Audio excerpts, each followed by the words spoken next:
ప్రత్యేక హోదా విభజన హామీలపై ఉద్యమానికి సిద్ధమైంది ఏపీ కాంగ్రెస్. ఇవాల్టి నుంచి ఆందోళనకు దిగనుంది. హోదాపై ఏపీ ప్రజల్ని మోసం చేశారంటూ మోడీ, చంద్రబాబు, వెంకయ్యలపై అన్ని జిల్లాల్లో ఏపీ కాంగ్రెస్ నేతలు కేసులు పెట్టనున్నారు.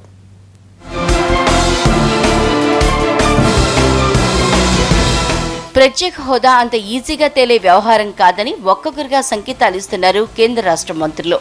మిగతా రాష్ట్రాల నుంచి ఒత్తిళ్లు ఉన్నాయనే కారణంతో పాటు ఆలస్యం అవుతోందని మరికొందరు చెబుతున్నారు. అయితే కేంద్రం మాత్రం ప్రత్యేక హోదాపై దాదాపుగా కుండబద్దలు కొట్టేసింది. పేరు ఏదైనా సాయం ఘనంగా ఉంటుందంటూ ప్రకటించింది.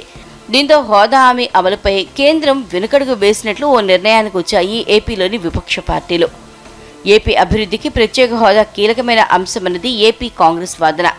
విభజన హామీ మేరకు హోదా ఇవ్వాల్సిందేనని ఆ పార్టీ పట్టుపడుతోంది.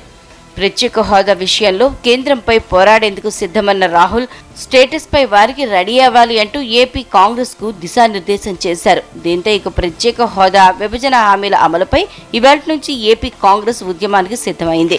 ఎన్నికల ముందు ఒక మాట, ఎన్నికలు అయిన తర్వాత ఒక మాట, ఈ రాష్ట్ర భవిష్యత్తును అంధకారంలో తోసేటువంటి విధంగా రాష్ట్ర ప్రభుత్వం, కేంద్ర ప్రభుత్వం ప్రవర్తిస్తూ ఉన్నాయి.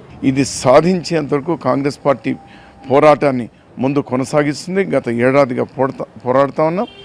ఇందులో కొనసాగింపుగానే రేపు సోమవారం, మంగళవారం, బుధవారం 3 రోజులు రాష్ట్రంలో అన్ని పోలీస్ స్టేషన్లు కూడా ఎవిడెన్స్లతో పాటు మేము పోలీస్ స్టేషన్లో అది నమోదు చేయబోతున్నాం. స్పెషల్ స్టేటస్ విభజన హామీల అమలులో కేంద్ర రాష్ట్ర ప్రభుత్వాలు ఆంధ్రప్రదేశ్ ను మోసం చేస్తున్నాయని ఆరోపిస్తున్న ఏపీ కాంగ్రెస్ శ్రేణులు ప్రధాని మోడీతో పాటు చంద్రబాబు, వెంకయ్యలపై పోలీస్ స్టేషన్లలో కేసులు పెట్టబోతున్నాయి.